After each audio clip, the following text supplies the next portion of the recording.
हाँ भाई, प्यारे बच्चों, आज हम फिर आगे अपने टॉपिक को कंटिन्यू करते हैं। और जैसा कि हमने लास्ट लेक्चर में किया था, इंटरफेरेंस, तो इंटरफेरेंस को लगभग हमने वहां पर कंप्लीट कर लिया था। अब इसके बाद जो हमारा नेक्स्ट टॉपिक आता है, जो वेव ऑप्टिक्स का बहुत ज़्यादा इंपॉर्टेंट पार्ट है, उसका नाम है डिफ्रैक्शन ऑफ लाइट, या इसको हम डाइफ्रैक्शन ऑफ लाइट भी कहते हैं। अब इसको समझने के लिए, डाइफ्रैक्शन को समझने के लिए मैं आपको एक चीज बताता हूं। देखो देखो, आप सबके क्यूरियोसिटी होती है कि आपके पड़ोसी के यहाँ क्या चल रहा है। सबको होती है, मुझे भी होती है, आपको भी होती होगी, आपके पेरेंट्स को भी होती होगी कि भाई हमारा तो जो हो रहा है, लेकिन हमारे पड़ोसी के यहाँ क्या चल रहा है? तो मान लो, अगर हमें पड़ोसी की यहाँ देखना, अगर ये पता करना है कि क्या चल रहा हो, तो आप सबसे पहले क्या करते हो? ऐसे कान लगा के सुनते हो, बाहर से सुनते हो ना। अगर मान लो सामने वाले के घर से आवाज आ रही है, दरवाजा बंद है, तो मैं बोल रहा हूं कि आवाज आ रही है, देख नहीं पा रहे उसको, तो क्या करते हैं? कान लगा के हम सुन सकते हैं, या हम सुन लेते हैं कि एक्चुअली में वहां पर चल क्या रहा है। अब एक चीज मुझे बताओ, अब उस पड़ोसी को आप देख तो नहीं पा रहे हो, देख पा रहे हो क्या? भाई धन बंद है, दरवाजा बंद है, बीच में दीवार है, तो आप कैसे उसको देख सकते हो? नहीं देखते हो, नॉर्मली ऐसा होता है। लेकिन आवाज तो भाई आप सुन लेते हो, सुन लेते हो ना। तो ऐसे कैसे होता है कि भाई हमें ये पता है कि साउंड भी एक वेव है और लाइट भी एक वेव है। लाइट हमें देखने में हेल्प करती है, साउंड हमें सुनने में हेल्प करती है, तो हम उसी चीज को देख नहीं पाते आर पार, लेकिन आवाज तो सुन लेते हैं। तो ऐसा क्या होता है? देखो, ऐसा होता है कि लाइट जो होती है, वो जब उस ऑब्जेक्ट से, जिसको हम देखना चाहते हैं, उस ऑब्जेक्ट से जब हमारे पास आती है, तो उसके कोनों पे पड़ती होगी, जो उसके एजेस हैं उसके पड़ती होगी। एजेस क्या है? वॉल्स के एजेस हैं, डोर्स के एजेस हैं, विंडो के एजेस हैं। और क्योंकि ये जो एजेस होते हैं बहुत बड़े होते हैं, तो इन एजेस से, ऐसे मानो कि इन एजेस से टकरा करके, मैं आपको समझाने के लिए बता रहा हूं कि ऐसे मानो इस एजेस से टकरा करके लाइट हमारे आंखों तक नहीं आ पाती। क्यों? क्योंकि लाइट में ज्यादा बेंडिंग नहीं हो पाती। लेकिन जब इन एजेस पे साउंड पड़ता होगा, तो साउंड बेंड करके हमारे कानों तक पहुंच जाती है। होता है ना ऐसा? इसी को डिफ्रैक्शन कहते हैं, या इसी को डाइफ्रैक्शन कहते हैं। अगर मान लो आपको, आपका फ्रेंड हो, बीच में एक बड़ी सी वॉल हो, बात तो कर लोगे, देख नहीं पाओगे। क्यों? क्योंकि साउंड बेंड करके, उनके एजेस से बेंड करके हमारे कानों तक पहुंच जाती है, लाइट नहीं पहुंच पाती। क्यों? क्योंकि लाइट में बेंडिंग ज्यादा नहीं हो पाती कि वो हमारे पास बेंड करके आ जाए। ऐसा इसलिए होता है कि लाइट की जो वेवलेंथ होती है बहुत कम होती है, और साउंड की वेवलेंथ काफी ज्यादा होती है। तो एक्चुअल में ये जो बेंडिंग का फिनोमेना है, इसी बेंडिंग को हम क्या कहते हैं? डाइफ्रैक्शन कहते हैं। डाइफ्रैक्शन कहते हैं। अब डाइफ्रैक्शन जो टॉपिक है, ये हम वेव थियरी में क्यों पढ़ रहे हैं? इसका मतलब ये वेव नेचर की वजह से है। भाई वेव नेचर ऑफ लाइट दिखा रहा है डाइफ्रैक्शन, इसका मतलब ये हुआ ना। तो डाइफ्रैक्शन जो है, ये वेव प्रॉपर्टी ऑफ लाइट का ही एक, हम कह सकते हैं, एक एप्लीकेशन है। अब देखो, मैं आपको समझाता हूं कि एक्चुअली में होता क्या है। तो डाइफ्रैक्शन, सपोज करो मैं क्या करता हूं, एक मैंने यहां पर एक स्लिट लिया। अब मैं आपको बता रहा हूं कि लाइट में बेंडिंग होती क्यों है। या साउंड में बेंडिंग होती क्यों है, बोले तो वेव में बेंडिंग क्यों होती है, और ऐसा हमें क्यों लगता है कि वो किनारों से ही जा रही है, किनारों से ही बेंड कर रही है टकरा करके। देखो होता क्या है, जैसे मान लो मैंने ये एक स्लिट स्लिट लिया, जैसे हमने डबल स्लिट में ले लिया था, ऐसे ही मान लो मैंने एक सिंगल स्लिट ले लिया, सपोज करो। अब इस सिंगल स्लिट पे क्या होगा, जब लाइट पड़ेगी तो एक मैं मान लो ये वेव फ्रंट ले लेता हूं, सपोज करो ये एक वेव फ्रंट ले लिया मैंने, मान लो प्राइमरी वेव फ्रंट ले लिया मैंने।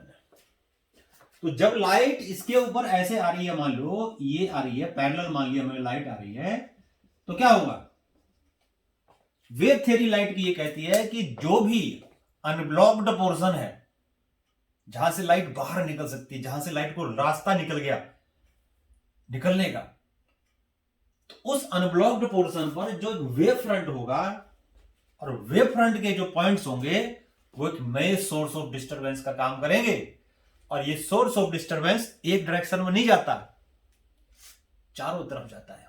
तो इसका मतलब ये हो गया कि थोड़ा सा मान लो बड़ा करके मैं दिखाता हूं कि ये इसका जो डिस्टरबेंस है ये इधर भी जाएगा, इधर भी जाएगा, इधर भी जाएगा, इधर भी जाएगा, चारों तरफ जाएगा। ऐसे ही यहां का पार्टिकल का डिस्टरबेंस भी चारों तरफ जाएगा, यहां का पॉइंट का डिस्टरबेंस ये भी चारों तरफ जाएगा, चारों तरफ जाएगा। फिर ऐसे ही मान लो यहां पर मैंने एक वेव फ्रंट बनाया दोबारा से, ये वेव फ्रंट बन गया। एक्चुअली में अगर हम वेव फ्रंट को दिखाते हैं तो पॉइंट सोर्स के लिए वेव फ्रंट कैसा होता है, पॉइंट सोर्स के लिए जो वेव फ्रंट होता है वो स्फेरिकल होता है। तो ये तो एरो से दिखाया मैंने, इस तरीके से लाइट चारों तरफ जाएगी, रे मान लो रे से दिखाया, लेकिन अगर मैं वेव फ्रंट बनाऊंगा तो क्या होगा, वेवलेट्स कैसे होंगे इसके, ये इस तरीके से होंगे, ये इस तरीके से होंगे, ये इस तरीके से होंगे, ये इस तरीके से होंगे, ऐसे बनेंगे। फिर यहां पर मैं एक टेंजेंट ड्रॉ करूंगा, ये सेकेंडरी वेव फ्रंट है, बताया था सारा आपको मैंने वेव थियरी में। फिर यहां पर पार्टिकल होगा, ये अपना ऐसा डिस्टरबेंस प्रोड्यूस करेगा, ये डिस्टरबेंस प्रोड्यूस करेगा, ये डिस्टरबेंस प्रोड्यूस करेगा, इस तरह से। फिर इस तरह से देखो, फिर यहां पर ये डिस्टरबेंस प्रोड्यूस करेगा चारों तरफ, ये डिस्टरबेंस प्रोड्यूस करेगा, इस तरह से ये सारे क्या करेंगे, दोबारा से अपना डिस्टरबेंस करेंगे, ये होता जा रहा है। तो आपको दिख क्या रहा है, क्या लग रहा है आपको कि अगर लाइट सीधी चलती है तो इसका मतलब ये है कि लाइट, ये जो मैं लाइन खींच रहा हूं ना, ये और ये, इसके इधर और इसके इधर नहीं जानी चाहिए, नहीं जानी चाहिए ना अगर लाइट सीधी चलती है तो। लेकिन एक्चुअली में होता क्या है कि लाइट, हम देख पा रहे हैं कि लाइट इधर भी चली गई और इधर भी चली गई, और बोले तो इधर या इधर ही नहीं चली गई, क्योंकि इधर लाइट अंधेरा था, इसीलिए हमें ऐसा लगता है कि लाइट उधर गई, इसीलिए हमें लगता है कि लाइट उधर गई क्योंकि यहां अंधेरा है। लेकिन होता क्या है कि यहां जो डिस्टरबेंस होता है वो तो चारों तरफ होता है ना, ऐसे, यानी इधर भी जाएगा, इधर भी जाएगा, सब तरफ जाएगा, ऐसे इसका डिस्टरबेंस चारों तरफ जाएगा, ऐसे सब तरफ फैलेगा। तो हमें स्लिट के अंदर आती क्यों नहीं दिखते डिस्टरबेंस, लाइट क्यों नहीं दिखती, क्योंकि वहां तो लाइट पहले से ही है।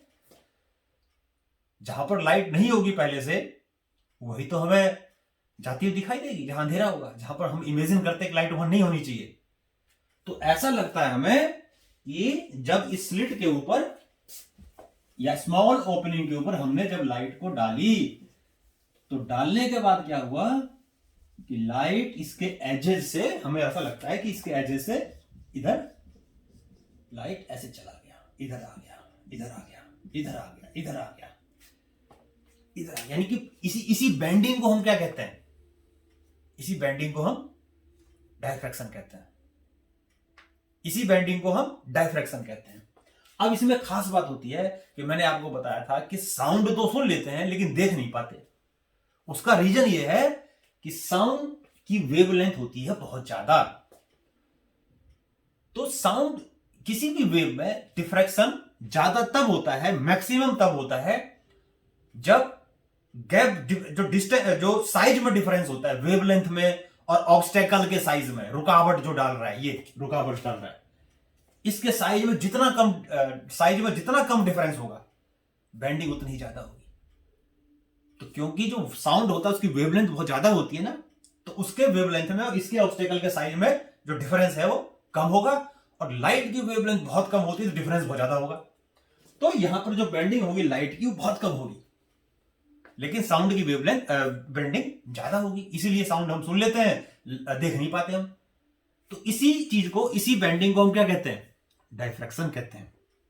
डेली लाइफ में आप डायफ्रैक्शन को बहुत आसानी से देख सकते हो कई जगह।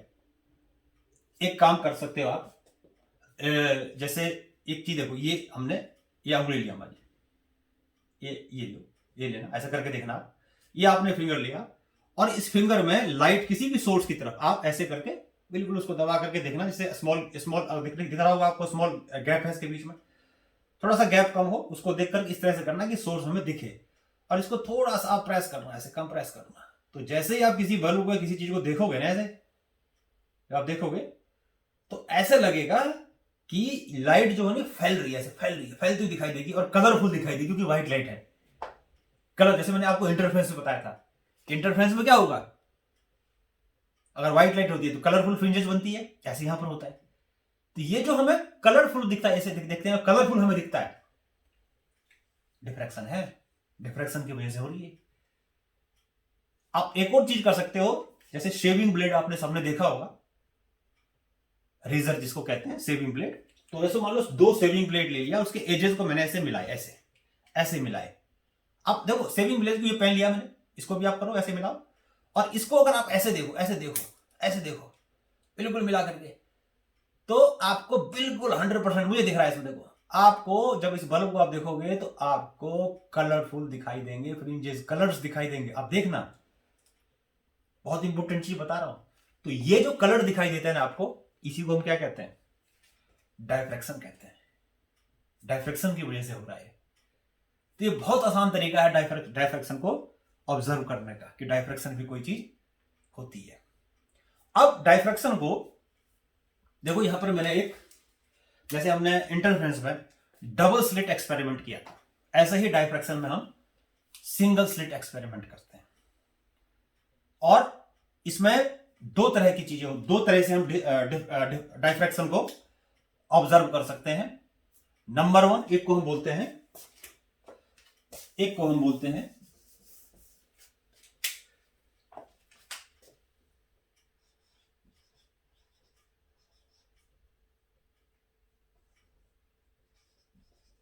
फ्रॉनहोफर डायफ्रैक्शन, और दूसरे को हम बोलते हैं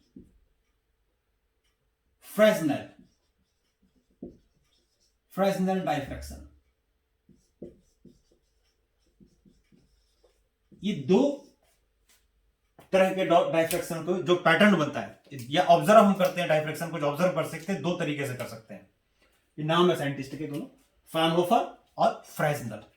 दोनों में ये डिफरेंस है कि फ्राउनहोफर डिफ्रैक्शन में जो सोर्स होता है, मेन सोर्स देखो, जैसे मैंने यहां पर एक डायग्राम बनाया, ये मैंने एक स्लिट बनाया और इस स्लिट पे मैंने पैरेलल लाइट डाली, देखो पैरेलल लाइट।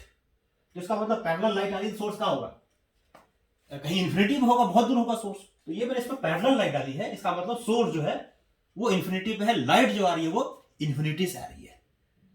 तो इसका मतलब जो मेन सोर्स है, जहां से लाइट आ रही है, उस मेन सोर्स, जहां से लाइट आ रही है उस मेन सोर्स और इस स्लिट, ये सॉरी स्क्रीन के बीच का जो डिस्टेंस है वो इनफाइनाइट है। यानी कि लाइट जब इनफाइनाइट डिस्टेंस से आएगी, या हम ये भी कह सकते हैं स्लिट के ऊपर पैरेलल बीम ऑफ लाइट आएगी, तो स्क्रीन और मेन सोर्स के बीच का जो डिस्टेंस होगा वो इनफाइनाइट होगा। फ्राउनहोफर डिफ्रैक्शन कहते हैं इसको। जो पैटर्न बनेगा डिफ्रैक्शन जैसे होगा, तो we will study in the Fraunhofer diffraction, इसी को हमें यहां पर करना है। दूसरा होता है फ्रेस्नेल डायफ्रैक्शन। तो फ्रेस्नेल डायफ्रैक्शन में जो सोर्स होगा और स्क्रीन होगा, उसके बीच में फाइनाइट डिस्टेंस होगा, लेकिन इतना डिस्टेंस होगा कि लाइट में सिग्निफिकेंट डेविएशन हमें दिखने लगे, तो ये हम पढ़ेंगे या पढ़ते हैं फ्रेस्नेल डायफ्रैक्शन में। तो हमें जो यहां पर करना है सिंगल स्लिट एक्सपेरिमेंट में, वो हमें करना है फ्राउनहोफर डिफ्रैक्शन। और इसमें क्या होगा? स्लिट के ऊपर पैरेलल बीम ऑफ लाइट आएगी, और जिस तरीके से इंटरफेरेंस में ब्राइट और डार्क फ्रिंजेस बनते हैं, वैसे ही यहां पर हम ब्राइट और डार्क फ्रिंजेस बनवाएंगे। कैसे? आइए मैं आपको एक्सप्लेन करके बताता हूं। तो देखो, सपोज करो हमने यहां पर क्या करा, ये मैंने एक स्लिट ले लिया और सपोज करो जो ये स्लिट है, इस स्लिट के विड्थ लिए मैंने स्लिट ले लिया और इस स्लिट के विड्थ, सपोज करो इस स्लिट के विड्थ मैंने ले ली ए, स्मॉल ए ले लिया, सपोज करते हैं, डायग्राम में नहीं दिखाया लेकिन मान लो ए इज द स्लिट विड्थ। इसके ऊपर हमने क्या करा, एक पैरेलल बीम ऑफ लाइट डाली है, पैरेलल बीम ऑफ लाइट। और पैरेलल बीम ऑफ लाइट हम कैसे बना सकते हैं, या तो लाइट बहुत दूर से आए, या दूसरा आप ऐसे बना सकते हो कि यहां पर एक कॉन्वेक्स लेंस डाल दो और कॉन्वेक्स लेंस के फोकस पे एक सोर्स रख दो, लाइट रख दो, लाइट, सोर्स ऑफ लाइट। तो यहां से जो लाइट आएगी लेंस से जब बाहर निकलेगी तो ऑलमोस्ट पैरेलल हो जाएगी, तो पैरेलल लाइट स्लिट के ऊपर पड़ेगी। ये हमने यहां पर करा है। तो पैरेलल बीम ऑफ लाइट आ रही है, ये इसका प्लेन वेव फ्रंट है, क्योंकि पैरेलल बीम ऑफ लाइट का वेव फ्रंट कैसा होता है, प्लेन होता है। तो ये प्लेन वेव फ्रंट है जो स्लिट के ऊपर फॉल कर रहा है। अब वही चीज मैंने आपको बताया थ्योरी में कि हाइगेंस क्या कहता है, each point of the unblocked portion of the slit sends out secondary wavelet और विच ट्रेवल इन ऑल डायरेक्शन। तो मैंने यहां पर क्या करा, देखो एक सेट ऑफ रेज बनाया, ये मतलब लाइट को सीधी जानी चाहिए थी, तो एक सेट ऑफ रेज बनाया मैंने ये, और इसके सामने एक और चीज रख दिया मैंने यहां पर, एक कॉन्वेक्स लेंस रख दिया लार्ज फोकल लेंथ का। ध्यान रखना एक चीज कि ये पैटर्न तभी बनेगा जब ये स्क्रीन इससे बहुत दूर हो, मीटर्स में तो 3 मीटर दूर हो, तब ये पैटर्न आपको दिखाई देगा। तो हमने क्या करा, यहां पर एक कॉन्वेक्स लेंस रखा, लार्ज फोकल लेंथ, और इसके फोकल लेंथ पे हमने, इसके फोकस पे हमने क्या करा, ये एक स्क्रीन रख दिया जहां पर हमें पैटर्न बनाना है।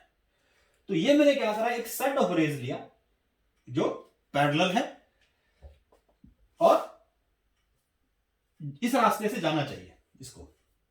अब ये 3 सेट ऑफ रेज ही थोड़ी होंगे, अभी अगर आप देखोगे तो इसमें तो बहुत सारे ऐसे सेट ऑफ रेज होंगे ऐसे जो निकल रहे होंगे यहां से, जो पैरेलल होंगे दूसरे के, पैरेलल होंगे दूसरे के।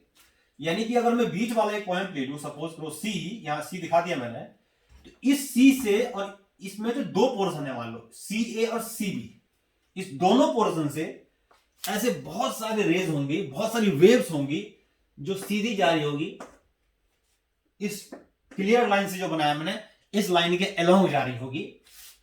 तो ये सारे के सारे क्या करेंगे, इसको फोकस पे आके इसको मिला देगा, इस पॉइंट पे आके इसको मिला देगा। जैसे मान लो ए और बी, ये 2 पॉइंट है जो सी से इक्वी डिस्टेंस है। ऐसे ही और भी बहुत सारे पॉइंट्स होंगे, जैसे मान लो पॉइंट मैंने लिया यहां, सपोज को यहां से मैंने वाई एक्स डिस्टेंस पे लिया, तो ऐसे नीचे भी तो होगा एक्स पॉइंट पे, है ना, तो वो भी आगे मिलके यहां मिल रहे होंगे, उन दोनों लाइट जो पैरेलल आ रही होगी वहां से, वो भी यहां पर यहीं पर आके मिल रही होगी। और ऐसे बहुत सारे पॉइंट्स होंगे जहां से लाइट आ रही होगी जो कि सी से इक्वी डिस्टेंस होगी और सी और सी बी पोर्शन में लाई कर रही होगी। उन सभी को ये क्या कर रहा है, ओ पॉइंट पे लाके मिला रहा है। और एक बड़ी खास बात क्या होगी पता है इसमें, कि ये और ये जो वो सारे पॉइंट्स जो सी से इक्वी डिस्टेंस है और कौन से पोर्शन में लाई कर रहे हैं, सी ए और सी बी पोर्शन में लाई कर रहे हैं। कहने का मतलब यह है, जैसे ए और बी, एक एग्जांपल बता रहा हूं, तो जितना डिस्टेंस ए से जो लाइट आ रही है ओ पे, उतना ही डिस्टेंस कवर करना पड़ रहा है इस बी से जो लाइट आ रही है ओ पॉइंट पे। तो पार्ट डिफरेंस क्या हुआ, ये होगा ना।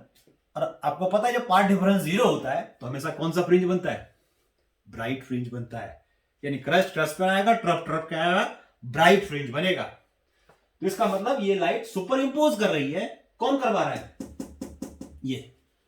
अच्छा एक चीज और, ये बिना लेंस के भी सुपर इंपोज हो सकता है। एक्चुअली में हम देखेंगे तो ये लाइट ऑलमोस्ट पैरेलल होती है, एग्जैक्ट पैरेलल नहीं होती, एग्जैक्ट पैरेलल नहीं होती। जैसे मान लो ये दिया मैंने, तो ये थोड़ा सा लग रहा है आपको पैरेलल है, लेकिन ये हल्का सा ऐसे जा रहा होगा, हल्का सा। तो ये जब आपस में मिलेगा बहुत दूर जाकर के, तो ये डिस्टेंस काफी ज्यादा कवर करना पड़ेगा, अपने आप भी मिल जाएगा, ध्यान रखेंगे। लेकिन हमने इसको पहले मिलाया सुपर इंपोज कराने के लिए। एक्सपेरिमेंटल सेटअप में जो डिवाइस यूज करते हैं, बड़ा तो नहीं कर सकते ना, इतना बड़ा स्क्रीन आप बहुत दूर रखो, सोर्स कहीं और रखो। तो इस डिफिकल्टी को ओवरकम करने के लिए हमने ये चीज यहां पर कराया है। तो इसको हमने यहां पर इसको मिलाया। तो ओ पॉइंट पे जितने भी लाइट आ रहे हैं, कौन से पोर्शन से, सी ए और सी बी पोर्शन से, जो सी से इक्वी डिस्टेंस है, उन सभी को ओ पे पहुंचने के लिए सेम पाथ कवर करना पड़ेगा। पाथ डिफरेंस विल बी 0 तो इसका मतलब वहां पर ब्राइट फ्रिंज ही बनेगा। तो इस ब्राइट फ्रिंज को जो यहां पर बनता है, इस ब्राइट फ्रिंज को हम बोलते हैं सेंट्रल ब्राइट फ्रिंज।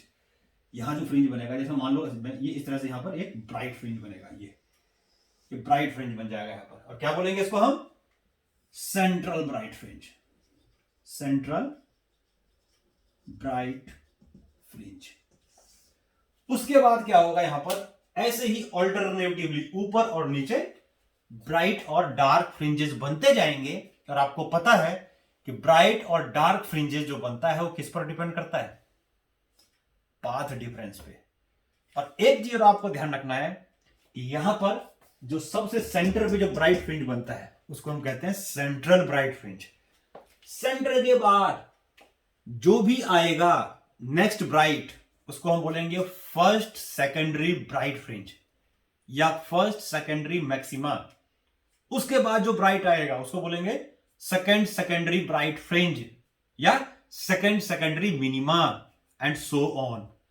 ऐसे ही जो सेंट्रल के बाद जो अगला डार्क आएगा उसको हम बोलेंगे फर्स्ट सेकेंडरी डार्क फ्रिंज या फर्स्ट सेकेंडरी मिनिमा। उसके बाद जो आएगा second secondary minima and so on. तो इसमें हम सेंट्रल वाले के लिए, ब्राइट के लिए सेंट्रल ब्राइट फ्रिंज यूज करते हैं, उसके लिए फिर हम सेकेंडरी मैक्सिमाज या सेकेंडरी मिनिमाज वर्ड यूज करते हैं। तो किसी भी स्क्रीन पे पॉइंट पे ब्राइट या डार्क फ्रिंज बन रहा होगा, किस पे डिपेंड करता है? पाथ डिफरेंस पे। तो सबसे पहले हम क्या करते हैं, देखो स्क्रीन के ऊपर हमने एक पॉइंट ले लिया P, और इस P पॉइंट से लाइट आ रही है, मान लो कहां से?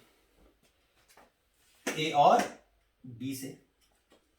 तो क्या P पे लाइट A और B से ही आ रही है? नहीं ना। जैसे O पे लाइट पूरे अनब्लॉक्ड पोर्शन से आ रही है, वैसे P पर भी तो अनब्लॉक्ड पोर्शन से लाइट, पूरा जो अनब्लॉक्ड पोर्शन है पूरे पोर्शन से लाइट आ रही होगी ना। लेकिन P पॉइंट पे जो लाइट आ रही है वो पैरेलल सेट ऑफ रेज लिया हमने जो थीटा एंगल पर डिफ्रैक्ट हुआ। अब थीटा एंगल तो कुछ भी हो सकता है, 0 से लेके आगे कितना भी कर दो, 90 डिग्री तक ले जाओ ना। तो एक जनरल हमने पॉइंट ले लिया, उस P पॉइंट पे कौन सी लाइट आ रही है, कौन सी रेज आ रही है? जो थीटा एंगल पे डिफ्रैक्ट हो रही है। और जो थीटा एंगल पे डिफ्रैक्ट हो रही है उसको इस लेंस ने फोकस पे मिला है, लेकिन फोकस प्लेन कहते हैं इसको, फोकस प्लेन पे P पॉइंट पे लाके मिला दिया। अब P पॉइंट पे अगर हम देखें कि P पॉइंट पे कौन सा फ्रिंज बन रहा है, ब्राइट फ्रिंज बन रहा है या डार्क फ्रिंज बन रहा है, पाथ डिफरेंस पे डिपेंड करेगा।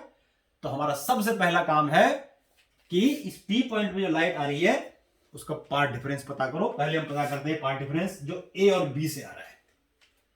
A और B से आ रहा है तो पाथ डिफरेंस कितना है देखो, तो क्या बोलेंगे? Path difference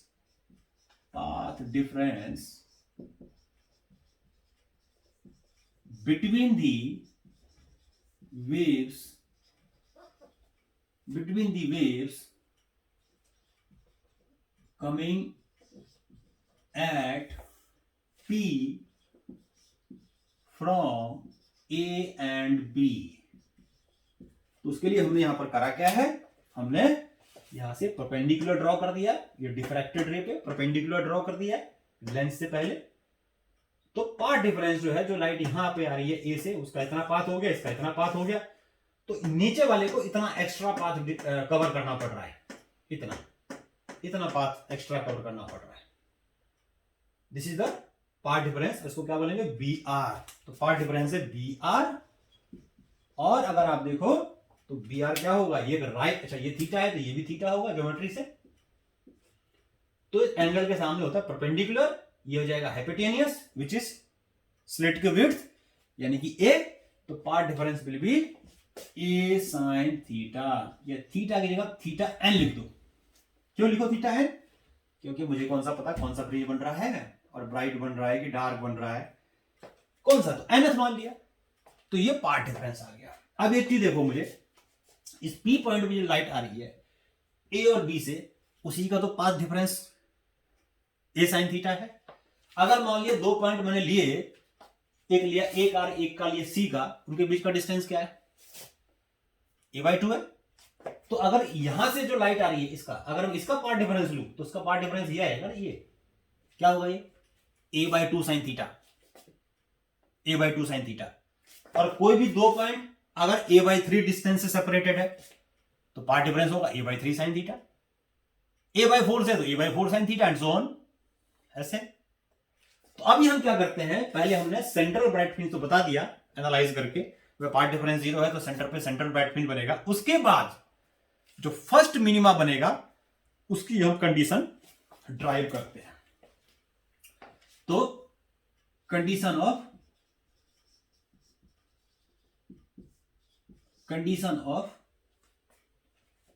first secondary minima, first secondary minima. तो इसको हम इंडक्टिव मेथड से करते हैं। मैथ में दो मेथड बड़े फेमस है, डिडक्टिव एंड इंडक्टिव। तो इसको हम डिडक्टिव मेथड से भी कर सकते हैं, मैथमेटिकल कैलकुलेशन से भी कर सकते हैं। कई मौका मिलेगा आपको बाद में बताऊंगा। इसको मैं इंडक्टिव मेथड से भी बता रहा हूं कि हम क्या करेंगे, पहले 1 के लिए 2 के लिए ऐसे कर, फिर इसको जनरलाइज कर देंगे कि भाई इनके लिए ऐसा है, इसके लिए ऐसा है, इसके लिए ऐसा है, तो इसका जनरली फार्मूला ये बन गया। तो इसको बोलते हैं इंडक्टिव, मतलब फार्मूलों को सिंथेसाइज करना, फार्मूलों को बनाना। और डिडक्टिव का मतलब फार्मूले को यूज करके ड्राइव करना, कुछ चीज कंडीशंस ड्राइव करना। तो यहां पर हम क्या करेंगे, देखो सबसे पहले हमने condition of first secondary minima लिया, तो उसके लिए हम देखो ये जो एक चीज कंडीशन लेता हूं, let a sin theta n equal to ले लिया मैंने लैम्डा। मान लो कि जो a sin थीटा है ये लैम्डा के इक्वल है। तो अगर a sin थीटा लैम्डा के इक्वल होगा, ये हमने ले लिया, यानी कि जो पार्ट डिफरेंस है वो लैम्डा के इक्वल हमने ले लिया।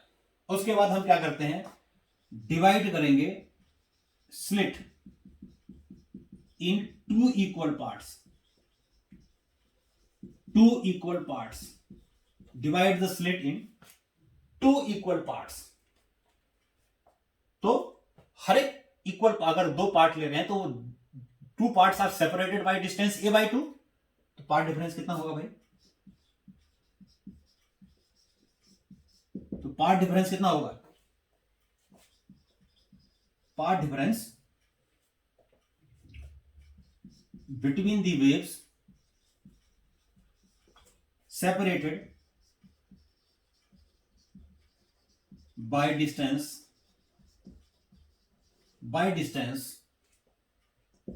a/2, यानी स्लिट को हमने कितने इक्वल पार्ट्स में डिवाइड किए, 2 इक्वल पार्ट्स में। तो नेचुरल सी बात है दोनों के बीच का डिस्टेंस क्या होगा, a/2। तो पार्ट डिफरेंस क्या आ जाएगा, a/2 sin थीटा।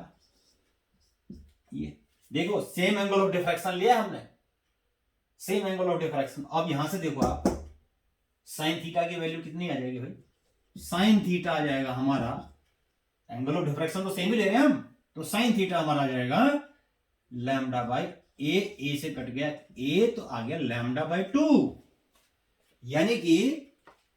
यानी कि स्क्रीन के ऊपर वो दो पॉइंट्स जो a/2 डिस्टेंस से सेपरेटेड है, और उन दोनों पॉइंट, ऐसे बहुत सारे पॉइंट्स होंगे, ध्यान रखना एक नहीं होगा, ए और बी पॉइंट तो एक ही होगा जो ए डिस्टेंस से सेपरेटेड है, लेकिन ऐसे बहुत सारे पॉइंट्स होंगे, इनफाइनाइट नंबर्स ऑफ पॉइंट्स होंगे जो a/2 डिस्टेंस से सेपरेटेड होंगे। जैसे देखो ये देखो ये a/2 ऐसे नीचे करते जाओ, a/2 a/2 a/2 a/2 a/2 a/2 a/2 इस तरह से बहुत सारे पॉइंट्स होंगे ना, वो सारे के सारे यहां पे मिल रहे हैं, और सबका पार्ट डिफरेंस कितना है, सबका पार्ट डिफरेंस है लैम्डा बाई 2।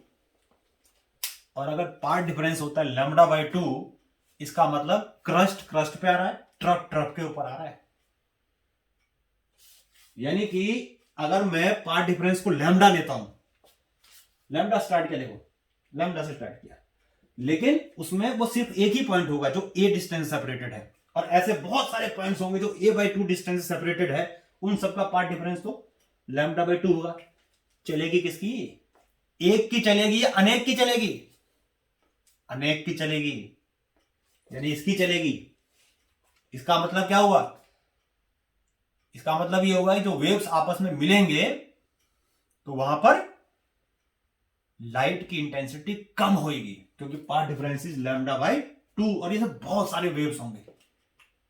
तो इसको क्या बोलते हैं, इसको कहते हैं कॉल्ड फर्स्ट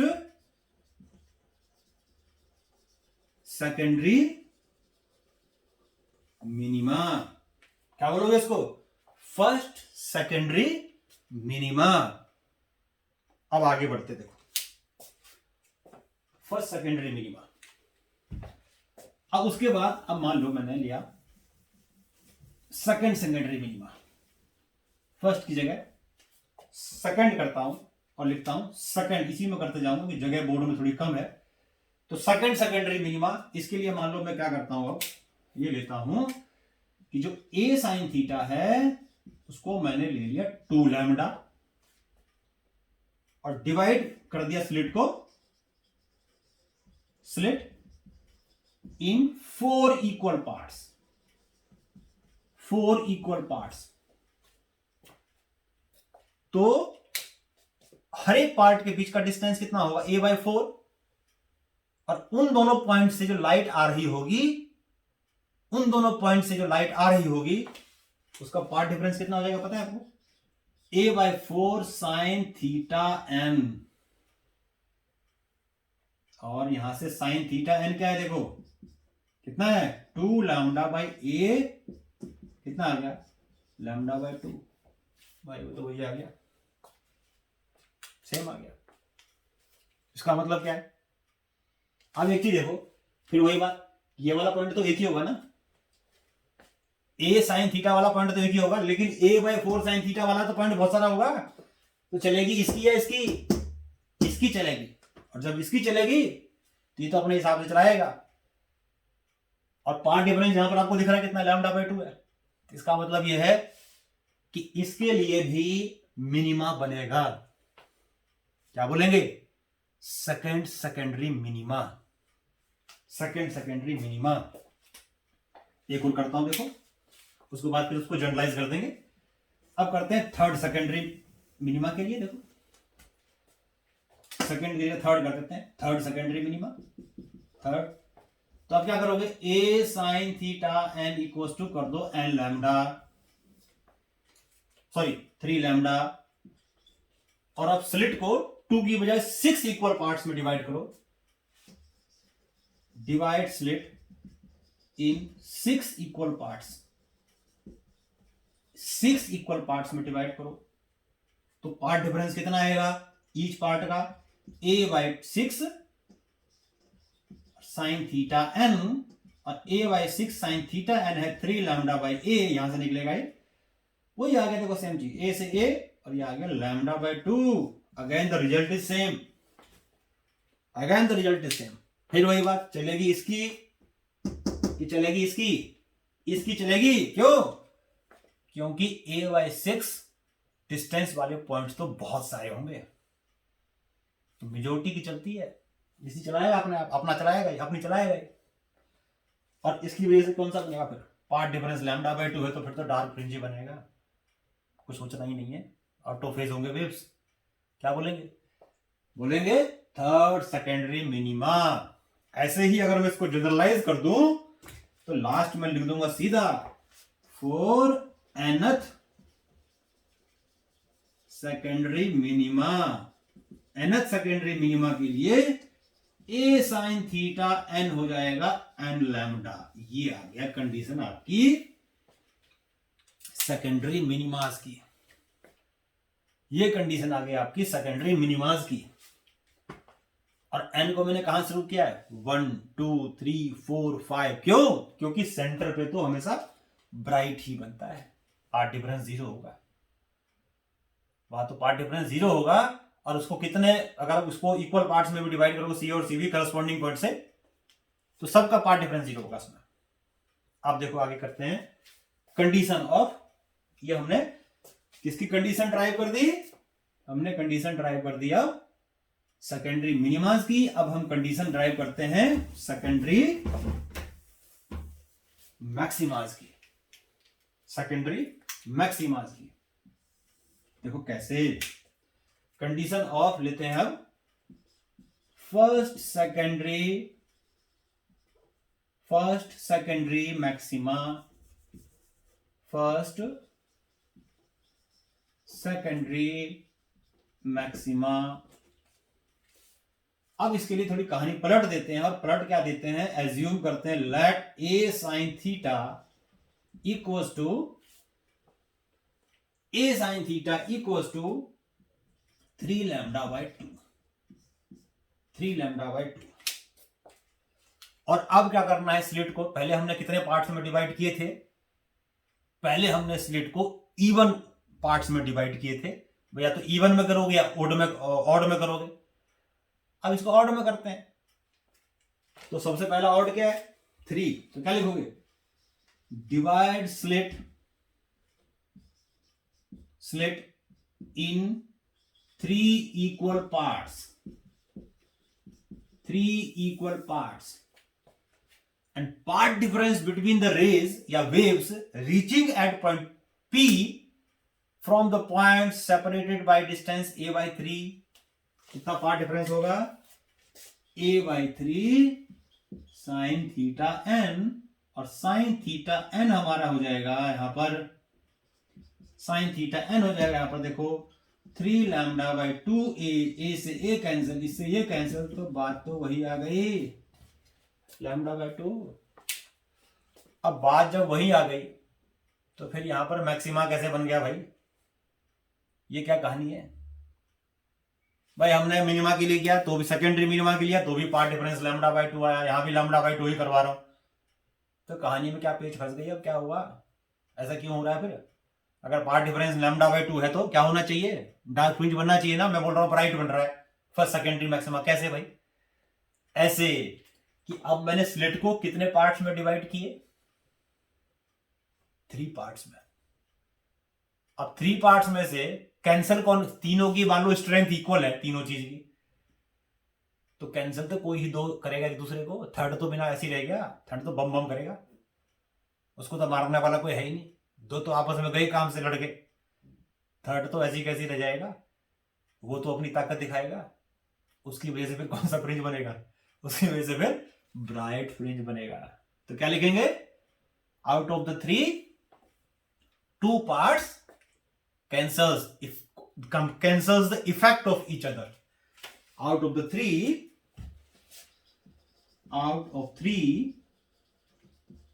2 parts मतलब light coming from 2 parts cancels the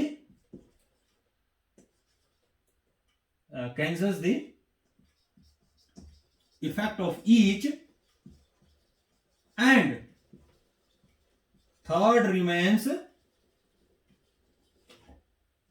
uncancelled, भाई ये बात होगी, third remains uncancelled, hence there will be bright fringe for that,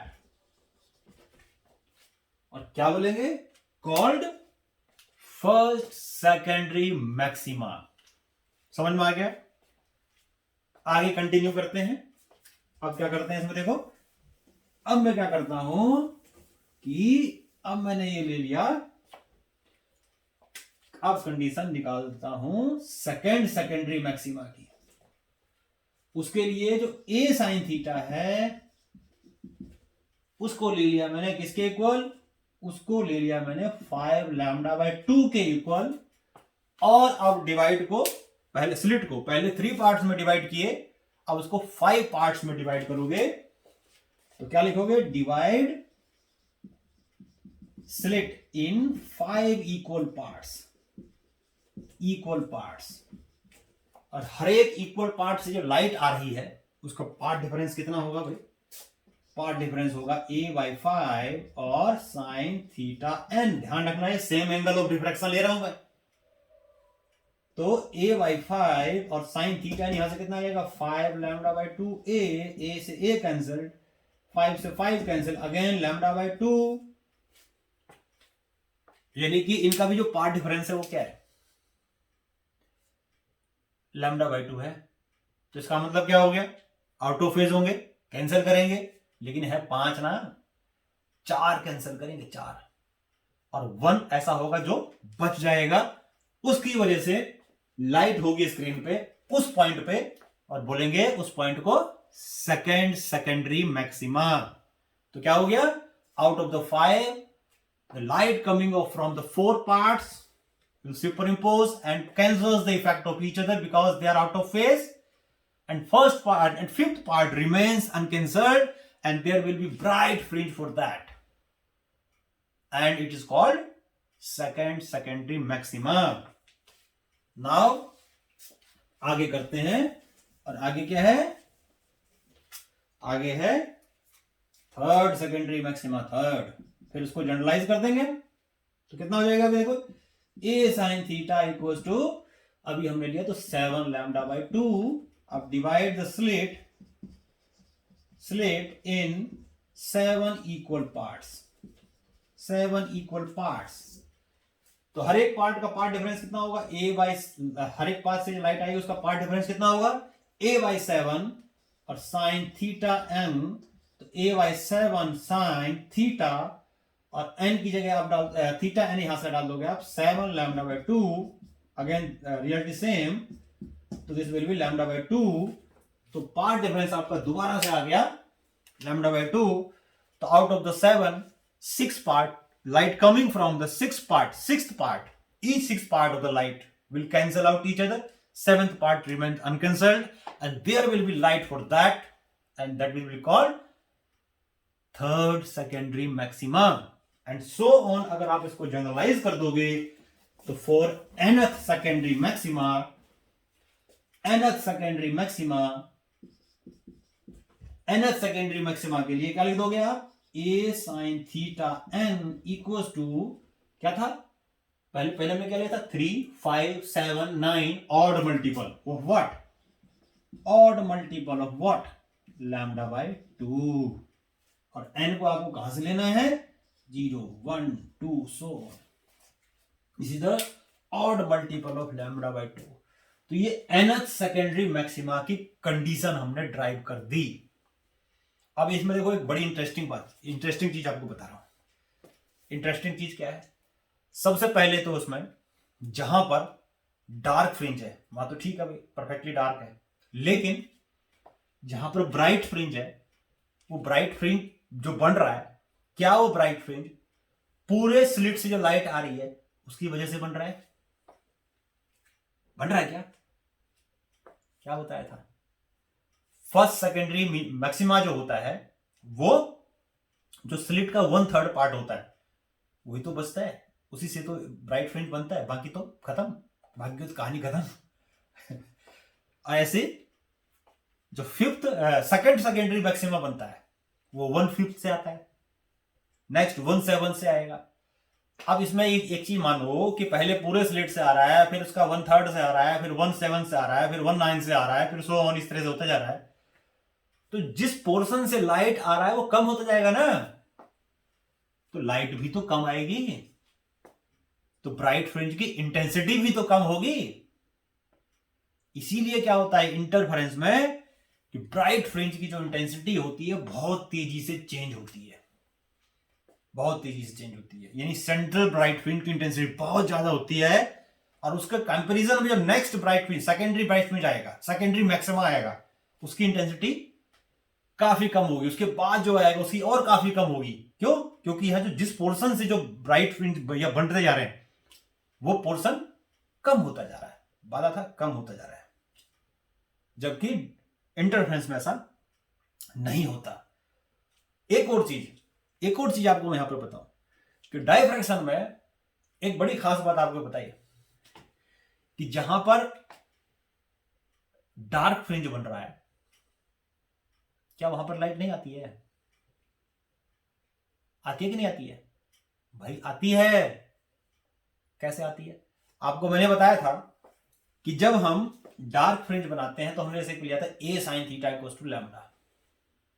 तो लैम्डा ये पार्ट डिफरेंस जब लैम्डा है तो ब्राइट फ्रिंज बनेगा ना, यानी वो दो पॉइंट जो a डिस्टेंस से सेपरेट है उसकी वजह से जो स्क्रीन पे जो फ्रिंज बनेगा वो तो ब्राइट बनेगा।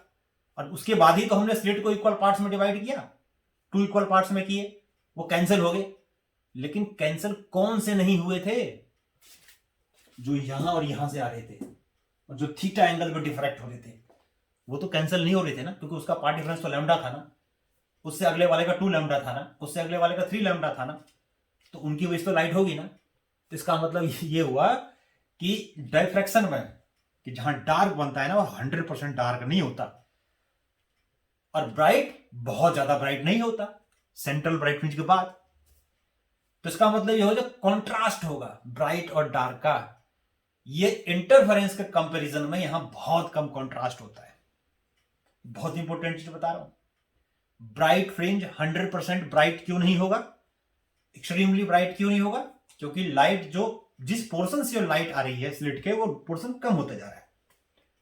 तो लाइट कम आ रही है तो इंटेंसिटी रेगुलरली डिक्रीज करेगी। दूसरी बात मैंने आपको बताई कि ब्राइट और डार्क के बीच का जो डिफरेंस होता है इंटेंसिटी का, वो थोड़ा कम होता है इसमें। क्यों होता है, क्योंकि जहां पर डार्क फ्रिंज बन रहा है वहां पर हल्की सी लाइट आती भी है सेम एंगल पर डिफ्रैक्ट होकर के, जो ए डिस्टेंस से सेपरेटेड है। इसका मतलब थोड़ी सी लाइट होगी। तो जहां पर डार्क है परफेक्टली डार्क तो नहीं होगा ना, तो इसका मतलब कॉन्ट्रास्ट जो होगा ब्राइट और डार्क का, वो यहां पर थोड़ा कम होता है। तो यही मैंने आपको बताया कि इंटरफेरेंस और डिफ्रैक्शन, ये डायफ्रैक्शन जो जिसको डिफ्रैक्शन बोल दो, डायफ्रैक्शन बोल दो, तो ये मैंने आपको डायफ्रैक्शन समझाया क्या होता है, और उसके पूरा मैकेनिज्म समझाया कि कौन कहां पर क्या होता है, कैसे ब्राइट और डार्क बनता है। अब इसमें हम क्या करते हैं, देखो फ्रिंजेस की विड्थ निकालते हैं। तो जैसे हमने इंटरफेरेंस में भी फ्रिंजेस की विड्थ निकाली थी, ऐसे ही यहां पर भी हम फ्रिंजेस की विड्थ निकाल के देखते हैं। तो सबसे पहले हम क्या करते हैं, सेंट्रल ब्राइट फ्रिंज की विड्थ निकालते हैं। सेंट्रल ब्राइट फ्रिंज, देखो यहां जो मैं स्क्रीन यही बना देता हूं, ये सेंट्रल ब्राइट फ्रिंज है, ये यहां पर सेंट्रल ब्राइट फ्रिंज बनेगा, ये इसकी विड्थ निकालता हूं। देखो क्या है, तो ये यहां से देखो, ये अगर मैं इसको ऐसे करूं, देखो ये इस तरह से, तो सेंट्रल ब्राइट फ्रिंज के बाद पहला जो बन रहा है वो कौन सा फ्रिंज है, तो पहला है, मान लो तो ये डिस्टेंस है, कुछ भी ले लो, चलो यहाँ पर मैंने इसको y ले लिया था, चलो इसको मैं yn लेता हूँ ना, बार बार y की y ले लो, तो ये मैं मान लेता हूँ y1 है, सपोज करो y1। भाई सेंट्रल के बाद पहला क्या होगा, फर्स्ट मिनिमा होगा ना, फर्स्ट मिनिमा होगा। तो पहले मिनिमा की कंडीशन, पहले मिनिमा की डिस्टेंस क्या बताई थी, देखो क्या था, a sin theta n equals to क्या था, a sin theta n equals to, minima condition क्या थी इसमें, लैम्डा, जो फर्स्ट मिनिमा था ये इस पे बन रहा था, तभी तो हमने स्लिट को 2 पार्ट्स में डिवाइड किए। तो ये आ गया sine theta n equals to lambda by a, lambda by a. अब जितना एंगल इधर होगा इधर, उतना एंगल नीचे, ये चीज देखो, ये चीज, ये सेम एंगल होगा, है ना। तो इसका मतलब, क्योंकि थीटा जो होता है उसमें जो एंगल ऑफ डायफ्रैक्शन है बहुत कम होता है, तो साइन थीटा को हम थीटा लिख सकते हैं। If theta is very small, तो sine theta is can be written as theta, tan theta can also written as theta. तो लैम्डा बाई ए, तो 2 थीटा n हो गया 2 लैम्डा बाई ए। इसको हम क्या बोलते हैं, ये सेंट्रल मैक्सिमम का एंगुलर स्प्रेड है, इसे एंगुलर स्प्रेड, ऐसे ये इसका एंगुलर स्प्रेड है, ऐसे बनाओ उसको, ऐसे सॉरी ऐसे, यहां पर आगे मिलेगा, ये एंगुलर स्प्रेड है इसका, जो एंगल बन रहा है स्क्रीन के ऊपर, this is called angular width. Angular width, किसका एंगुलर विड्थ, सेंट्रल मैक्सिमा का, angular width of central maximum. Central maximum की क्या आ गई है, एंगुलर विड्थ आ गई, this is the angular width. थोड़ा साफ लिख देता हूं, angular width of what, angular width of central maximum. अब आगे देखो क्या होता है, उसके बाद ये डार्क बनेगा, फिर इधर भी यहां से डार्क बनेगा, तो मैं ऐसे इसको डार्क बना दिया यहां पर मैंने। उसके बाद फिर क्या होगा, इससे पैटर्न वैसे ही बना देते हैं, इस तरह से, फिर ये ऐसे, इस तरह से ऐसे बनेगा ऊपर भी, और ऐसे इस साइड भी ऐसे बनेगा, ये इस तरह से, फिर ये धीरे धीरे, बहुत धीरे धीरे, बहुत तेजी से डिक्रीज करेगा। तो ये क्या है, ये क्या है, देखो ये चीज क्या है, अगर हम इधर देखेंगे ऊपर, मान लो लेता हूं इसको लैम्डा बाई, इसका लैम्डा बाई, जो पहला मिनिमा है ये lambda by a, lambda by a, ये क्या आएगा नेक्स्ट, 2 लैम्डा बाई ए, ये कितना आएगा 3 लैम्डा बाई ए, ये डार्क के लिए कर रहा हूं। ऐसे ये कितना आएगा minus lambda by a, 2 lambda by a minus में, minus 3 lambda by a and so on, आगे भी आएगा ऐसे। तो डार्क के लिए आ गया ये एंगुलर, अगर ये मैंने सेंट्रल मैक्सिमा का एंगुलर विड्थ निकाला। अब इसमें अगर मैं ब्राइट की बात करूं तो ब्राइट की क्या कंडीशन थी सेकेंडरी ब्राइट की, कि a sine theta equals to 2n+1 into lambda by 2। तो फर्स्ट जो आएगा वो यहां होगा, क्या होगा, इसको क्या बोलेंगे हम, जो फर्स्ट सेकेंडरी मिनिमा होगा, अभी हमने हाँ मैक्सिमा होगा सर, ये होगा, ये क्या होगा, ये होगा हमारा 3 लैम्डा बाई, यहां से एन की जगह 1 डालो, कितना जाएगा 3 lambda by 2a, 3 lambda by 2a है ना। ऐसे ये कितना होगा, ये पॉइंट क्या होगा, ये वाला, ये होगा हमारा, इसको मैं थोड़ा छोटा कर देता हूँ, ये आ गया लैम्डा 2 लैम्डा बाई a, और ये हो गया फिर 5 lambda by 2a and so on, ऐसे नीचे ऐसे ऊपर भी आएगा, ये माइनस में कर देते हैं, ऐसे यहाँ कितना आएगा, ये वाला, ये आएगा हमारा 3 लैम्डा बाई 2a, फिर ये 5 lambda by 2a, 5 lambda by 2a। तो इस तरीके से ब्राइट और डार्क फ्रिंजेस बनेंगे। ये सेंट्रल मैक्सिमम की क्या गई, ये सेंट्रल मैक्सिमम की एंगुलर विड्थ आ गई। अगर लीनियर विड्थ आपको निकालनी है तो क्या करोगे, सिंपल से एक फार्मूला यूज करो, थीटा क्या होता है, आर्क अपॉन रेडियस, तो 2 थीटा जो हो जाएगा, थीटा एन, ये हो जाएगा आर्क। आर्क क्या ले लेंगे इसमें, देखो ये इसके बीच का डिस्टेंस कैपिटल डी, यहां से भी डिनोट करते हैं, है ना, और ये हो जाएगा इसका ये हो जाएगी इसकी लीनियर विड्थ। तो 2 थीटा कितना हो जाएगा इसमें, आर्क अपॉन रेडियस, तो इसको बीटा मान लेता हूं, इसको विड्थ को, जैसे मैंने इंटरफेरेंस को दिखाया था ऐसे यहां दिखा, तो बीटा दिखा देता हूं, तो कितना हो जाएगा, बीटा बाई कैपिटल डी, है ना, और 2 थीटा की वैल्यू कितना ही थे, 2 लैम्डा बाई ए, तो ये आ जाएगा बीटा बाई डी, तो ये आ जाएगा beta equals to 2 lambda D by a. तो ये सेंट्रल मैक्सिमम की लीनियर विड्थ आ गई, सेंट्रल मैक्सिमम की लीनियर विड्थ आ गई, समझ में आ गया, सेंट्रल मैक्सिमम की लीनियर विड्थ या angular width 2 lambda by a. Angular width distance पे डिपेंड नहीं करता, किसके डिस्टेंस पे, स्क्रीन के सेंटर, स्क्रीन का डिस्टेंस पे, एनुअल स्प्रेड सेम होगी, लीनियर डिस्टेंस अलग अलग होगी, जैसे स्क्रीन को दूर ले जाएंगे फ्रिंजेस बड़े बड़े होते जाएंगे, लेकिन जो एंगल बन रहा होगा, एंगल जो होगा वो सेम एंगल होगा, एंगुलर स्प्रेड सेम रहेगा, लीनियर स्प्रेड चेंज होगी। ऐसे हम किसी भी फ्रिंज की एंगुलर विड्थ निकाल सकते हैं। जैसे मान लो मैंने सेंट्रल का निकाला, अब मैं एंगुलर विड्थ निकालता हूं, एंगुलर विड्थ किसका, angular width of secondary minima, तो उसके लिए हम क्या करेंगे, एंगुलर विड्थ ऑफ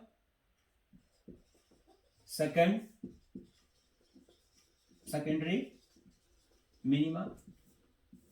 या एंगुलर विड्थ निकालने से पहले आप एक काम करो, लीनियर विड्थ ही निकालो, ज्यादा आसान है। तो क्या करोगे इसके लिए, देखो मुझे फर्स्ट सेकेंडरी मिनिमा मैक्सिमा पहले निकाल देते हैं, मैक्सिमा का डिस्टेंस निकालना है सेंटर से। तो क्या करोगे इसके लिए आप, भाई पहले ए साइन थीटा एन, मैक्सिमा के लिए क्या होता है, क्या कंडीशन बताई थी, 2n+1 इंटू लैम्डा बाई 2। कौन सा मैक्सिमा का निकालना है डिस्टेंस, फर्स्ट सेकेंडरी मैक्सिमा, तो 3 लैम्डा बाई 2, देखो ना आ गया ना वही सेम चीज। तो साइन थीटा एन कितना आ गया, 3 lambda by 2a, 3 lambda by 2a, इधर भी माइनस ये प्लस, सेम चीज आ गया। अब थीटा स्मॉल है तो साइन थीटा को थीटा लिख देंगे, 3 लैम्डा बाई 2a, मान लेते हैं इसका डिस्टेंस है यहां से, इसको x2 मान लेता हूं, x2 या y2, y से दिखा रखा है तो y2, तो कितना हो जाएगा फिर ये y2 अपॉन ये इसका देखो एंगुलर डिस्टेंस आ गया सेंट्रल मैक्सिमा का, फर्स्ट सेकेंडरी मैक्सिमा का, तो y2 by D equals to 3 lambda by 2a, तो आ जाएगा y2 equals to 3 lambda D by 2a and so on. अगर ऐसे ही करोगे तो nth के लिए कितना हो जाएगा, yn by D equals to 2n+1 lambda by 2a, तो this will be yn equals to 2n+1 into lambda D by 2a। तो ये किसी भी ब्राइट फ्रिंज का, सेंट्रल ब्राइट फ्रिंज से डिस्टेंस निकाल सकते हैं, किसी भी सेकेंडरी ब्राइट फ्रिंज का, समझ में आ गया। ऐसे ही अब हम यही कंसेप्ट यूज करेंगे सेकेंडरी मिनिमाज का निकालने के लिए। सेकेंडरी मिनिमास के लिए सेकेंडरी मिनिमास का डिस्टेंस निकालना है। तो सेकेंडरी मिनिमास के लिए आप क्या करोगे, मिनिमा कंडीशन लोगे, यानी कि a sine theta n equal to n lambda. तो साइन थीटा एन कितना हो जाएगा, एन लैम्डा बाई ए। जैसे फर्स्ट सेकेंडरी मिनिमा कितना हो जाएगा, फर्स्ट सेकेंडरी मिनिमा किस पे बनता है, यहां देखो आप, lambda by a, 2 lambda by a, 3 lambda by a, 4 lambda by a, सही। एन की वैल्यू डालते जाओ 1 से स्टार्ट करके। तो इसको इक्वेट कर दोगे आप एक्स एन बाई डी, मैं डायरेक्ट लिख दिया इसको, तो एक्स एन आ जाएगा n lambda by n lambda D by 2 n lambda by a. तो किसी भी सेकेंडरी मिनिमा का सेंट्रल ब्राइट फ्रिंज से डिस्टेंस निकालने का फार्मूला हो गया।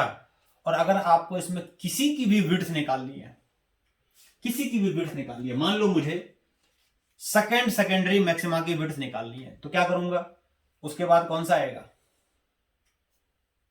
सेकेंडरी मैक्सिमा, किसी भी की विड्थ निकालनी है तो क्या करोगे, जो मैक्सिमा आएगा दो मिनिमा के बीच में आएगा। तो अगर मैं लेता हूं विड्थ ऑफ, देखो विड्थ ऑफ एनथ मैक्सिमा, तो एनथ मैक्सिमा जो आएगा वो किसके बीच में आएगा, दो मिनिमास के बीच में आएगा। यानी एक ले लो x n plus 1 minus x n, ये बीटा मान लेता हूं, और एक्स मिनिमा का क्या होता है एक्स एन, देखो लिखा हुआ ऊपर, ये हो गया हमारा n प्लस 1 के लिए n plus 1 lambda D by a minus n lambda D by a. तो ये आ गया कितना, ये आ गया हमारा लैम्बडा डी बाई ए, ये आ गया विड्थ आ गई इसकी, उसके ऐसे ही हम क्या कर सकते हैं, ऐसे ही हम किसी भी डार्क की विड्थ भी निकाल सकते हैं, सेकेंडरी डार्क फ्रिंज की विड्थ भी निकाल सकते हैं। तो ये हमारा देखो ये जो पैटर्न है ना, ये पैटर्न है विड्थ का नहीं, ये पैटर्न इंटेंसिटी का, कंफ्यूज हो, यहाँ विड्थ लगभग सेम आ रही है सबकी, तो कंफ्यूज होने की जरूरत नहीं है। ये पैटर्न किसका है, मैंने बताया कि इंटेंसिटी बहुत तेजी से डिक्रीज करती है, विड्थ की बात नहीं करिए, इंटेंसिटी की बात करिए, ध्यान रखना, दिमाग में डालो इस चीज को, ठीक है ना। तो ऐसे ही अगर आप किसी भी सेकेंडरी मैक्सिमास की विड्थ निकालोगे या मिनिमास की निकालोगे तो वही आ गया सेम चीज, जैसे मैक्सिमा की निकाली ऐसे ही मिनिमा की विड्थ आ जाएगी। तो इस तरह से हमने मैक्सिमा और मिनिमा की विड्थ निकाल के देखी।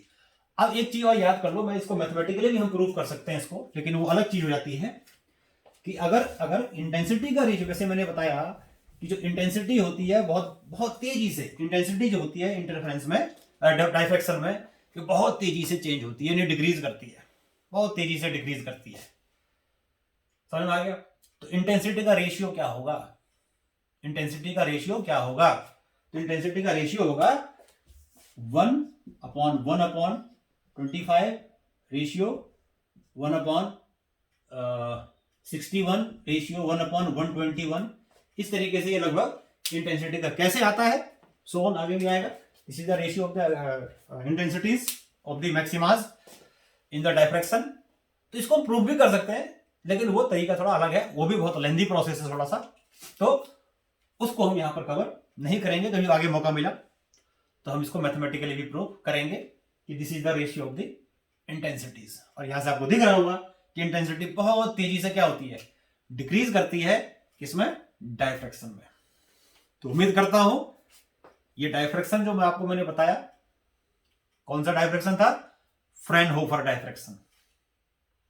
तो फ्रेनहोफर डायफ्रैक्शन में आपको समझाया और आपको एग्जांपल्स भी बताए, या किस तरीके से आप उसको डेली लाइफ में ऑब्जर्व कर सकते हो। बेस्ट एग्जांपल पेन लो, रखो, देखो करके अपने आप कलरफुल लाइट दिखाई देंगी उसके अंदर, फ्रिंजेस होंगी वो, देखो मैं देख रहा हूं और मुझे फ्रिंजेस बिल्कुल कलरफुल दिखाई दे रही है, बिल्कुल कलरफुल से फ्रिंजेस मुझे दिखाई दे रही है। ऐसे जैसे ये छोटा है ना बल्ब, लेकिन मुझे कैसा दिखाई दे रहा है, ये ऐसे फैला हुआ दिखाई दे रहा है, और फ्रिंजेस कलर्ड दिखाई दे रही है क्योंकि व्हाइट लाइट है।